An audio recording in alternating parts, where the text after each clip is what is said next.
Good evening. Good evening. Come on in. Come on in. I hope you're doing well. Tonight, we're going to discuss a little bit about the art of outdoor worship. Come on in. If you're out there, let me know in the chat that you are watching.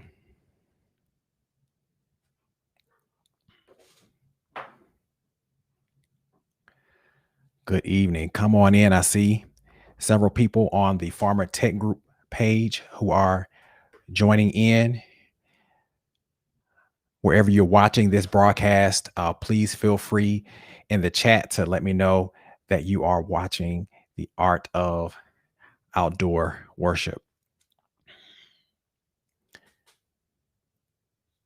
Come on in. Come on in.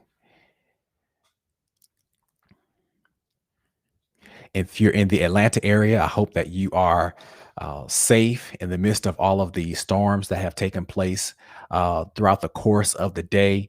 It is my hope and prayer that you and your family find yourselves in a safe place. Even in some areas, the storms are still happening. Some of them are still going on. So please make sure that you are safe. And I'm remaining prayerful that you continue to be safe even during this inclement weather.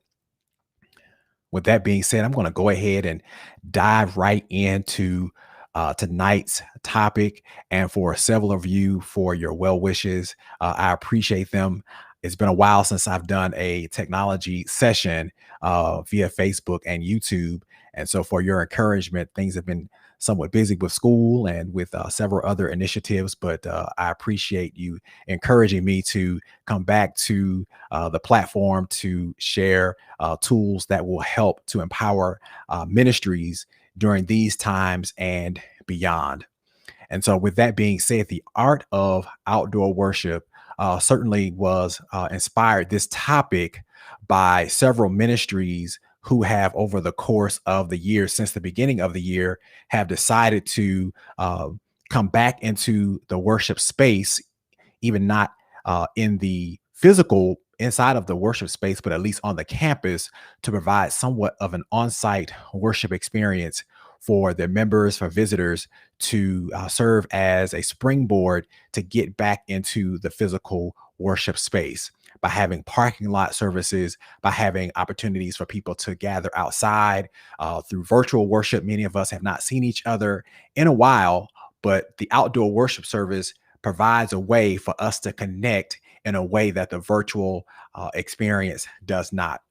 And so, with that being said, around Easter, I noticed several of my colleagues and several people on Facebook who were hosting worship services for the first time online through an outdoor worship service, through a parking lot service. And many of them streamed it online, and as well as several did not stream them, but they just promoted those worship services. And so, in looking at some pictures and looking at some of the feedback in response to those outdoor services, wanted to come on today, as many ministries are doing this every week. Some ministries are doing it on special occasions to provide some best practices to help make sure that the outdoor worship experience is effective, especially with the increase of those services, as many ministries use this as a way to go back into their physical worship space. And so, typically, I come on and provide some technology tools to help with making sure whatever ministry initiative is successful, as technology advancements help to make our work and make the work of the ministry all the more effective and efficient for that which we do.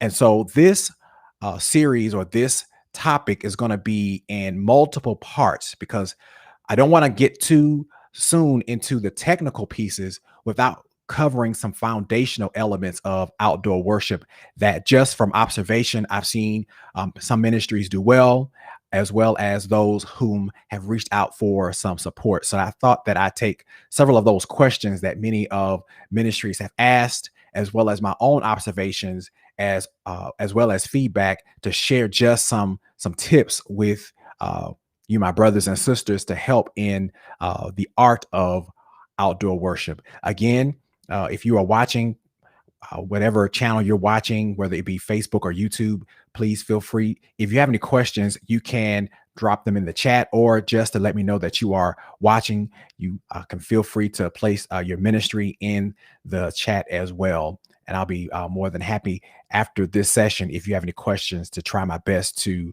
cover those. And even some I'll try to cover in the session as well. So with that being said, I want to cover some of the basics as it relates to outdoor worship.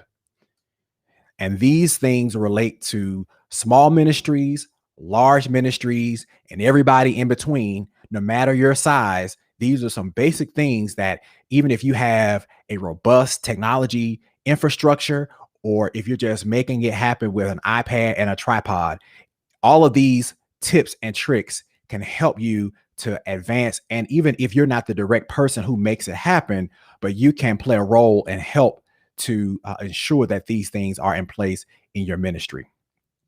So these are some basics that I want to just share with you as it relates to the art of outdoor worship. So again, several ministries are doing outdoor worship every Sunday, and you have a routine in place where you take the equipment, set it up, get it ready, and execute the service, and then you break down and put away after the service is over. Then there are those who, based on a special occasion, such as Easter, or once a month, once a quarter, you have an outdoor service where either you are renting equipment, or you are taking the equipment from the worship space, the inside worship space, and bringing it outside and using it for an outdoor service for a special occasion. Some people I've seen even are preparing for a Mother's Day outdoor worship service as a way to segue into some type of transition into indoor worship. So whichever applies to your ministry, whether it be every Sunday or on special occasions, these are some things to consider. And again, we're talking about the art of quality outdoor worship for your ministry. So the first thing I want to make sure that I put out in the atmosphere, as far as something to consider as far as your worship space and worship during an outdoor service, is to first consider approaching your outdoor worship in a different way. Don't approach outdoor worship the same way that you did with indoor worship. So with outdoor worship, especially those of us who are doing this as a result of the pandemic, who are doing it for the first time, people are already coming into a different environment, different from the indoor space. So why not use this opportunity to change up the worship service a bit? That which works on the inside might not work on the outside, in terms of keeping people engaged, keeping people attentive, and allowing them to enjoy something innovative, something creative, something different, something fresh. That could be even the attire. If your congregation is accustomed to robes, why not switch it up and make the attire more casual, or even kind of adjust the music a little bit? Of course, within reason, but provide an opportunity for your outdoor service to have a different feel than what the indoor service, just to keep people on edge, or allow them to see something new and not just accustomed to that which is typical. Additionally, if you are doing an outside service for the first time, if you've never done it, or if you do it on occasion, I always suggest prepare at least 1 month before the service.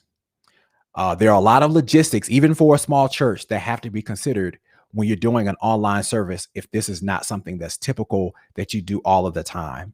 So consider sitting down at the table 1 month ahead of time, if not earlier, to connect with the team who would put the service together, to plan out the logistics, all of the details as it relates to the service, because you're going to need time in addition to the planning to promote the worship service as well. And just from my experience, and just from my observation, in many cases, when the plan comes together less than 2 weeks before the first time, or the second or third time of putting together an occasional outdoor service, I've experienced where there's been a technical issue that wasn't considered, or there was a logistical issue that wasn't considered as far as space and as far as parking and as far as registration, the space that it takes to accommodate a virtual or an outside congregation of cars or people.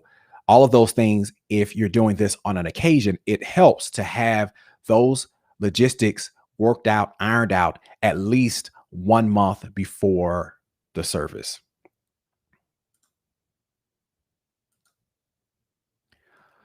Also, if you've never received or seen an aerial view of your worship space, there are tools that are out there now that allow you to see your congregation or your campus from the sky using tools like Google Maps and Google Earth.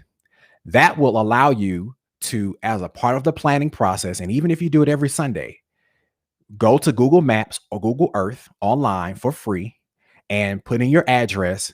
And for most locations, you can find an aerial view or a map view of your space. So that way you can print it out, or you can put it in a PowerPoint slide, and you can plot out where you're going to put different things for your worship service. If you're going to set up tents, if you're going to park the cars in a different way than how they would normally park into a parking space in order to align them towards a stage or the front of the building, having that map will allow you to better plot, especially if you're working with a team, for everyone to play a role in identifying where everything needs to be. If you have a weekly service that you do outside, one thing that I have found, or I have heard from many congregations who do it every week, what they do, they in certain cases, they change up the way that the outside environment looks just to see which way of configuring the space works best for the outside worship service. Um, it's suggested that if you have the length space in front of the worship building, the physical building, is to align the cars or have the people in their chairs to face towards the front of the building to give them an extended version of what the physical worship space would be in the congregation or in the sanctuary, having the ability to make the parking lot service connect to the physical worship space by aligning the cars towards the front of the church or aligning the chairs towards the front of the church. Also, in addition to getting a view of your aerial space, and some of you who are fancy, who are able to get access to drones, which are robots that fly in the air that can take pictures, that can get videos, then that's another way for you to get an aerial view of the space, of the parking lot, of the full campus where you will have the outdoor service at your church. Another important aspect, in addition to planning and for logistics and looking at the physical space, taking a look at the parking lot, is it's always in order to plan a budget for the outdoor worship service, especially if you're doing this on occasions where you're adding more components to what the normal worship would include. Planning a budget, knowing ahead of time what your costs are, so that way when you get to the day of, or if you are doing it on a weekly basis and you see that there are needs for additional internet support or additional electricity support, every time you have the outdoor worship service, thereafter debrief and review what expenses you might need to incur in order to make sure that the next outdoor worship service has even more success than the previous one. Especially if you find yourself, and I've seen and had conversations about running cords of electricity from the building or running internet lines from the building, which I'll talk about at the end of this broadcast, because I have some homework for you to do. But plan a budget. If you need to connect with an AV production company, or if you need some additional devices, Plan for that ahead of time so that way you don't get to the day of or the week of and not have those things which might require some shipping in place for your outdoor service. Identify the limitations of the outdoor space, especially if you're going to have people to park in their cars. Um, in many regards, outdoor worship services have brought people who are visitors to the church. And so if your parking lot is small, then you might need to consider a registration ahead of the day that you have your worship, because there's nothing like having to turn people away if you can help knowing ahead of time how many people would actually be on campus for the outdoor worship service. One tool that has been a great benefit to my ministry and to many ministries as they are doing outdoor worship service is using a check-in process using Eventbrite. Eventbrite.com is a free website where you can create a registration. Members and guests can go online, they can reserve a spot, and when they check in or when they come onto the campus, a group of volunteers or ushers very easily can scan those persons into with their registration to the lot, so that way not only you keep an account of how many people are actually on the space in the parking lot, but it also gives you the ability to capture information of visitors and guests so that you can continue to keep in contact with them after the worship service is over, which can tie into a possible virtual membership or physical membership, or just a relationship that you can build by virtue of keeping them informed because you have received their email address from a registration as a part of your outdoor worship service. And even if you do it every week, just having them as a way to connect with the ministry, either register or just do a check-in, so that way uh, those who are participating in the worship will know who's actually on campus. And some of my colleagues will use that, who are pastors, as a part of the welcome, to recognize who's actually on campus because of who has checked in. And what a great way to make a person or family feel good that someone took the time and they know that I'm actually on campus because of the check-in that I did when I came into the worship space. So that's one of the things to consider when you're looking at the limitations of your space. And even if you have a great amount of space, having some way to connect with the people when they come on campus so that you know and you're able to connect with the people who actually arrive.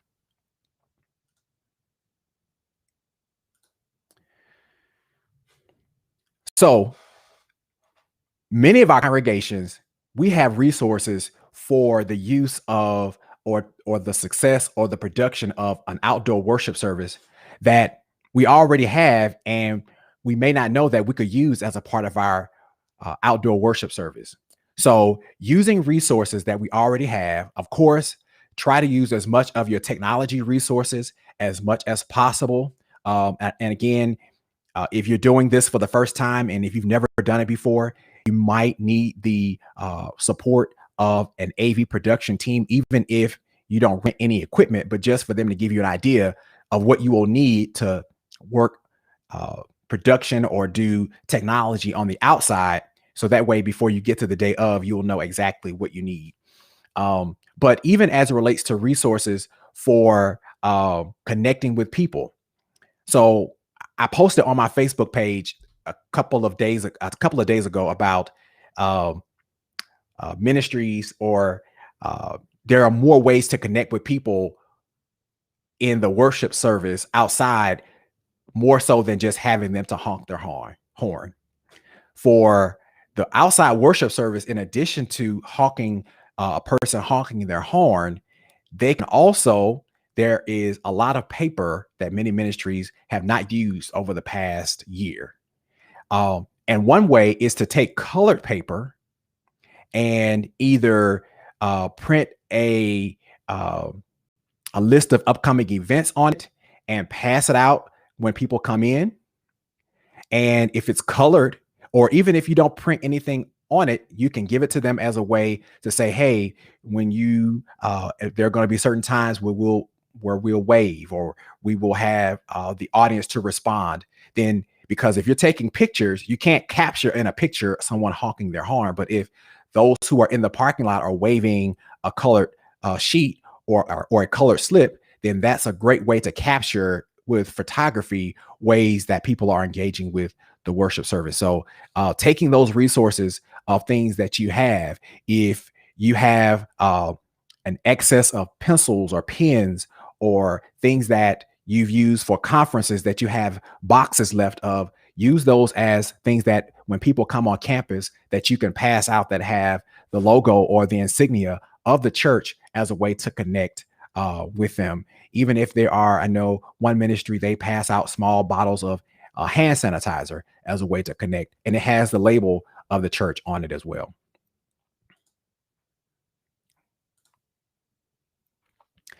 After every time that there is any type of special service, or even if it's a service that you do weekly, I always believe in evaluating and improving, taking the time to meet, taking the time to test that which you have done and would like to do in the future in order that you have met with your team and the team has identified ways to see if there are more volunteers that are needed, if there is the need for more security, or if there's the need for more microphones. Then you have that opportunity to debrief after every week or after every occasion that you host your outdoor worship service.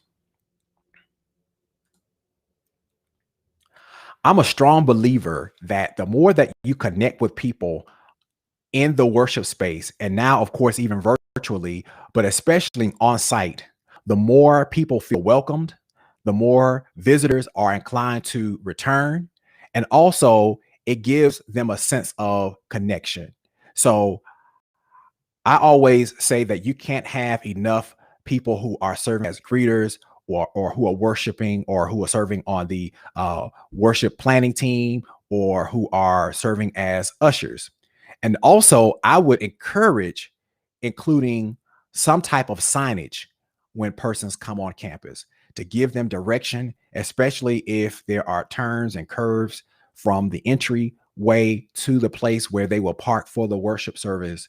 Include signage and have people in the path of the signage to continue to welcome, greet, provide, or answer any questions. And then during times of giving, especially if you're going to use containers to help make the offering period or communion period run quickly and smoothly, because you do have a further distance in many regards with connecting with people to get gifts or to give communion, more so than what you would in a physical space. And some churches, they pass the communion out. If they're going to do communion during the outdoor service, they pass it out when cars come into the worship space.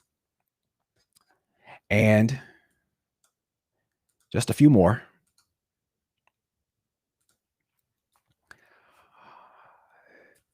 If your outdoor worship service incorporates, especially if you have tents, a great way to have options for tents for different purposes is to have at least one for prayer partners or for intercessory prayer or drive-by prayer. So if after or before the service is over or after it's over, they can drive to a place and they can join the church, or they can pray with someone or have someone to agree with them in prayer, or if they have concerns or for the needs of salvation. What a great way, right from a person's car. If COVID vaccinations can be done from a person's car, or COVID testing can be done from a person's car, why not allow a tent to serve the purpose of connecting with someone who can then, before they leave or when they come on campus, to have available opportunities for prayer, salvation, and membership to the congregation.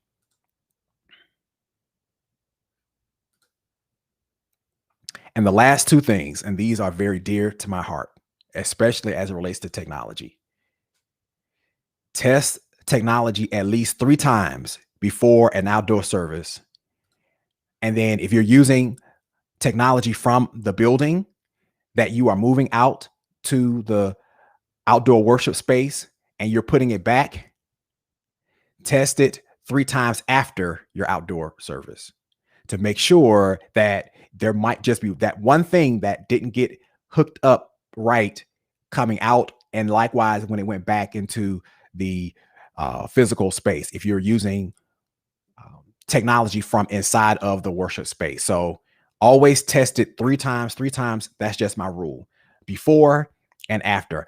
I'm a proponent of, if you can, test it a day before as you prepare for the outdoor worship service. So those are just a couple of tools that I think are foundational as it relates to a quality worship service outside, um, in order to ensure that your ministry, in transitioning back into the physical space, or if having an outdoor service is going to be something ongoing, to ensure that you have some basic tools in place. I am going to follow up with some technology components, especially when it comes to streaming and making sure that you have the right power. So your homework for today's session is to identify if you're using power from the building or internet from the building, identify uh, the length of the source of internet from the building to where it needs to go for an outside service. So if you're streaming, identify from the place where you need to stream outside and the outlet on the inside, how long of a distance that is. And so that will help in knowing if you're having technical difficulties, there might be an issue as it relates to the length of the cording that you're running in order to do your outside service. So I'll talk about that on the next broadcast. So if you have any questions, whether you're watching on YouTube or on Facebook, on my personal page or the Farmer Tech Group page, please feel free to drop any questions that you might have, and I'll do my best in order to answer those questions. So thank you so much, and God bless you, and have a good night.